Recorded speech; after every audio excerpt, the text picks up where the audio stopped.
Hello everyone, मैं Manali Jain commerce mini dose channel पे आप सभी का स्वागत करती हूँ। हम फाइनेंशियल अकाउंटिंग की सीरीज देख रहे थे जिसमें हमने काफ़ी टॉपिक देख चुके हैं। हमने सोर्स ऑफ डॉक्यूमेंट से स्टार्ट किया था, फिर हमने रूल देखे थे अकाउंट्स के, फिर टाइप्स देखे थे अकाउंट्स के, फिर हमने जर्नल एंट्री प्रिपेयर करी थी जिससे हमने लेजर बनाई थी, और आज हम देखेंगे हम कैसे लेजर से ट्रायल बैलेंस प्रिपेयर करेंगे।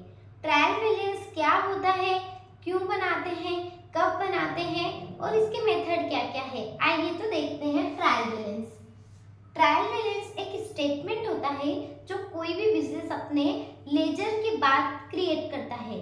जब हम लेजर बनाते हैं तो ट्रायल बैलेंस बनाने के लिए लेजर हमें बहुत इंपॉर्टेंट होता है।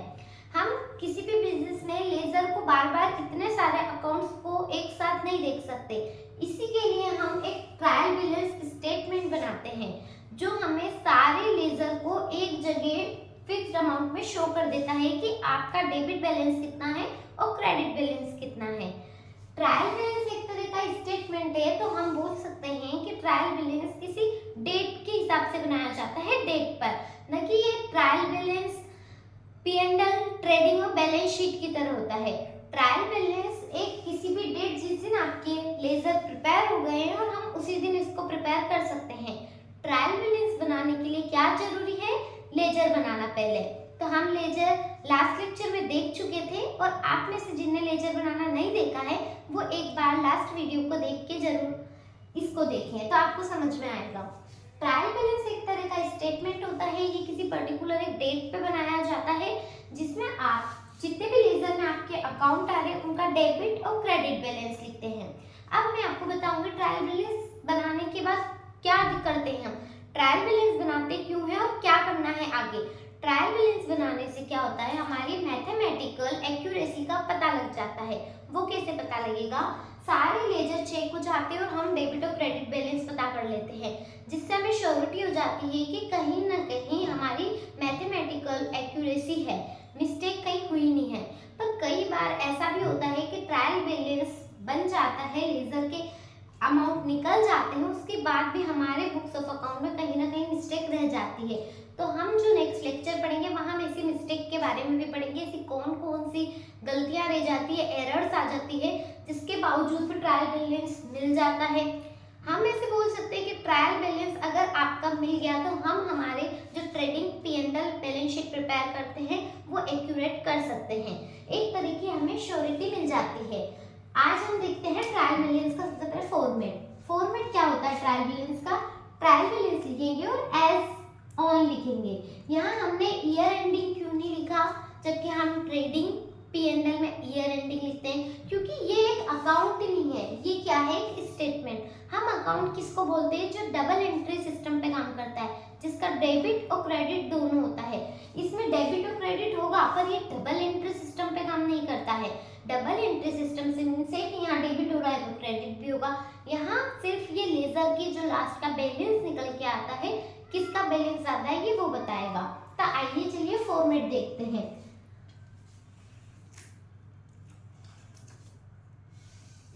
सबसे पहले हम लिखते हैं यहाँ पे सीरियल नंबर। यहाँ हम जनरल की तरह डेट नहीं लिखेंगे, क्यों, क्योंकि ये किसी फिक्स्ड डेट का बनता है। फिर लिखते हैं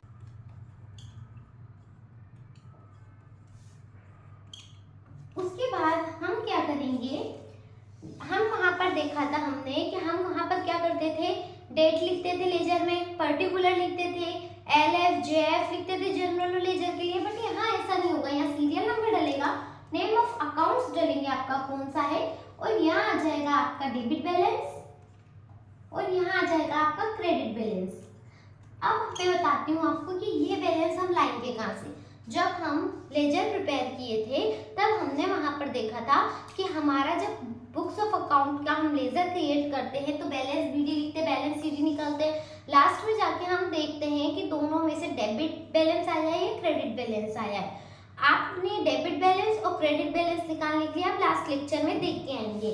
यहाँ हमें पता लग जाएगा कि डेबिट बैलेंस है तो हम उस अमाउंट को डेबिट में लिख देंगे, अगर हमारा क्रेडिट बैलेंस है तो हम क्रेडिट में लिख देंगे।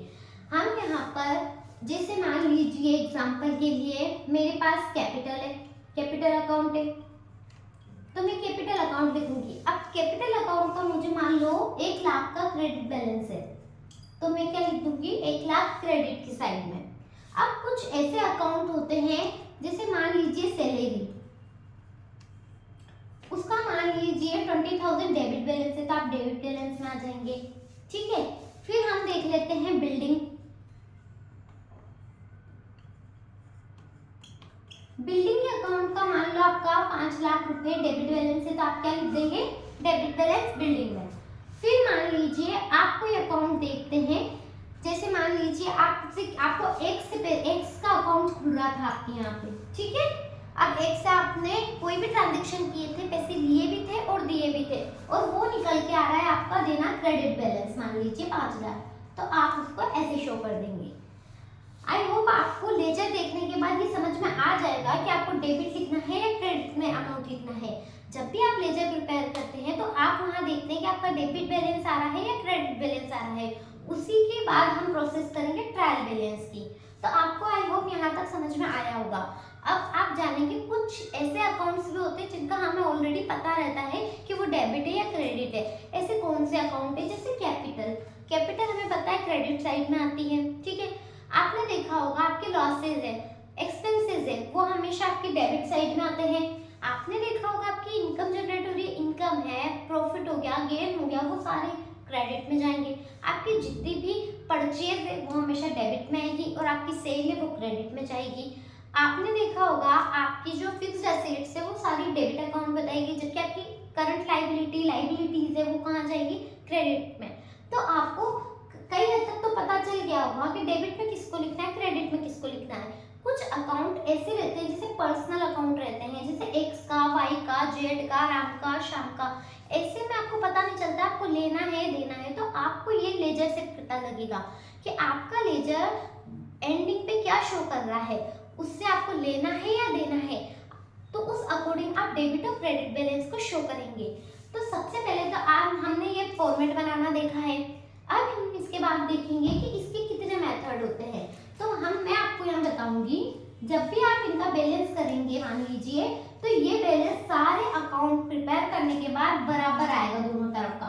तो इसका मतलब पता लग जाता है कि आपके अकाउंट में कहीं भी कोई मिस्टेक नहीं हुई है, आपकी जो बैलेंस ट्रायल बैलेंस है वो एक्यूरेट है। इससे आपको श्योरिटी हो जाएगी कि आपके ट्रेडिंग और P&L दोनों परफेक्ट बने हुए हैं, कहीं मिस्टेक नहीं है।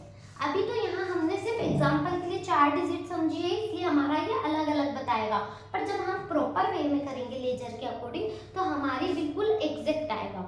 फिर अब हम देखते हैं यहाँ पे कितने मेथड होते हैं। सबसे पहले होता है, कौन सा मेथड होता है हमारा, टोटल मेथड, जिसको हिंदी में बोलते हैं हम योग विधि। सेकेंड होता है हमारा बैलेंस मेथड,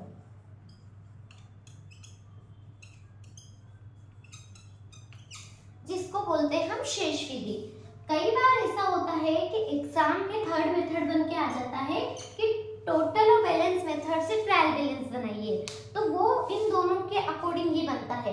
तो हम बोल सकते हैं कि 2 टाइप से होता है। सबसे पहले मैं बताती हूँ आपको टोटल मेथड, दोनों का फॉर्मेट आप इस तरह से बनाएंगे। पर आप देखेंगे टोटल मेथड में क्या होता है, मान लीजिए आपका एक्स का अकाउंट है, ठीक है। एक्स के अकाउंट में मान लीजिए डेबिट बैलेंस तो बता रहा है 5,000 और क्रेडिट बैलेंस बता रहा है 10,000। तो हम ऐसी सिचुएशन में क्या करेंगे, यहाँ आपने क्रेडिट में 5 लिख दिया, अब यहाँ हम 10,000 लिख देंगे। यानी कि दोनों तरफ जितना डेबिट का शो कर रहा है उतना क्रेडिट का शो कर रहा है, जितना भी अलग अलग कर रहा है आप यहाँ बैलेंस नहीं निकालेंगे, आप डायरेक्ट लिख देंगे।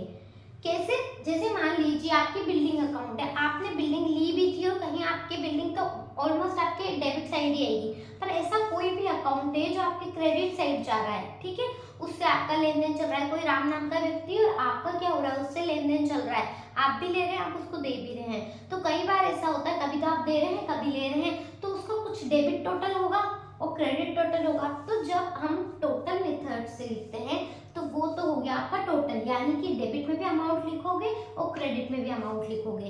लास्ट में जाके दोनों की वैल्यू जब यहाँ पे आप टोटल निकालते हैं क्या होती है, बराबर हो जाती है। ये होता है आपका टोटल मेथड। सेकंड पे आते हैं हम, सेकंड होता है बैलेंस मेथड। इसमें क्या होता है, बैलेंस से हम दोनों साइड नहीं लिखते हैं।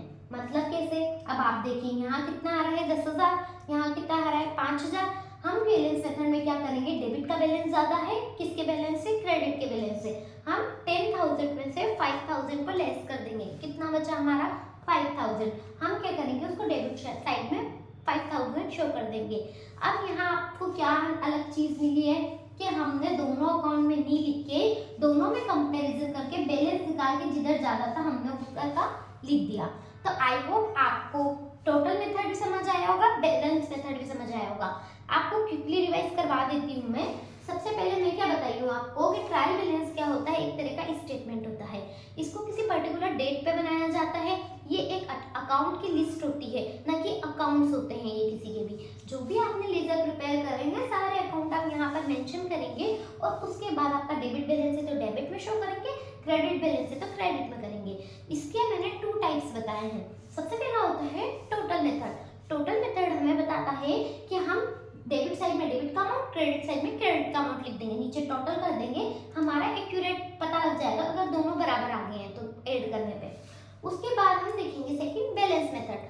बैलेंस मेथड हमें क्या बताता है, जब भी हम ट्रायल बैलेंस बनाते हैं तो डेबिट और क्रेडिट के अमाउंट में से जिसका अमाउंट ज्यादा है उस साइड पे बैलेंस लिख देते हैं। कैसे, एग्जांपल के लिए आपने देखा एक्स के अकाउंट का 10,000 क्या था डेबिट बैलेंस, 5,000 क्या था क्रेडिट बैलेंस। आपने 10,000 में से 5,000 क्या कर दिया, लेस कर दिया, तो जो 5,000 बचा है आप इस साइड लिख देंगे और क्या लिखेंगे इसके अंदर, आपका एक्स अकाउंट डेबिट बैलेंस है तो 5,000 आ जाएगा, इनका भी टोटल लगा लेंगे।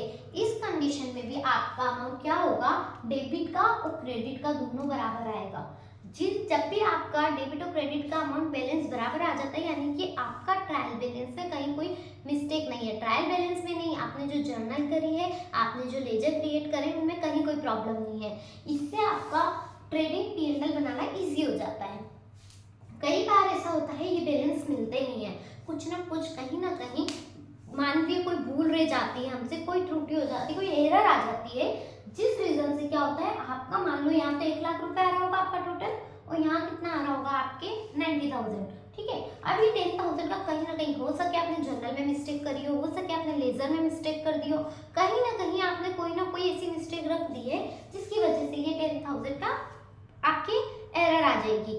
ऐसे केस में क्या करते हैं, अगर हमें सडनली अचानक ही आपको ट्रेडिंग और P&L अकाउंट बनाना होता है तो इस केस में आप क्या करेंगे, यहाँ पर लिख देंगे एक सस्पेंस नाम का अकाउंट, मतलब एक आर्टिफिशियल अकाउंट क्रिएट कर देंगे जिसको बोलते हैं सस्पेंस अकाउंट, जिसको हिंदी में हम बोलते हैं भूल चुका था। अगर आपको अचानक सडनली ही बनाना है, आपका ट्रेडिंग जरूरी है, तो आप उस अमाउंट जो भी आपकी गड़बड़ आ रही है उस अकाउंट को किस में दिखा देंगे, सस्पेंस अकाउंट में, जो भी डेबिट क्रेडिट का ज़्यादा बैलेंस आ रहा हो। पर आपको मान लो आपके पास टाइम है तब तो आप एरर ढूंढ सकते हैं, पर आपको हाथों हाथ बनाने, हैंड टू हैंड आपको प्रेजेंट करने हैं, तो उस केस में आप सस्पेंस अकाउंट की हेल्प ले सकते हैं और उसको नेक्स्ट ईयर ले जाके सेट ऑफ कर सकते हैं कि आपने कहाँ मिस्टेक करी थी। आई होप आपको ट्रायल बैलेंस समझ में आया होगा। अगर आपको वीडियो अच्छी लगी है तो please like, comment and share कीजिए। अब हम इसके बाद की फर्दर प्रोसेस देखेंगे कि हम अब ट्रेडिंग अकाउंट, P&L अकाउंट और बैलेंस शीट बनाना देखेंगे, जो कि हमारे फाइनल अकाउंट है। Thank you.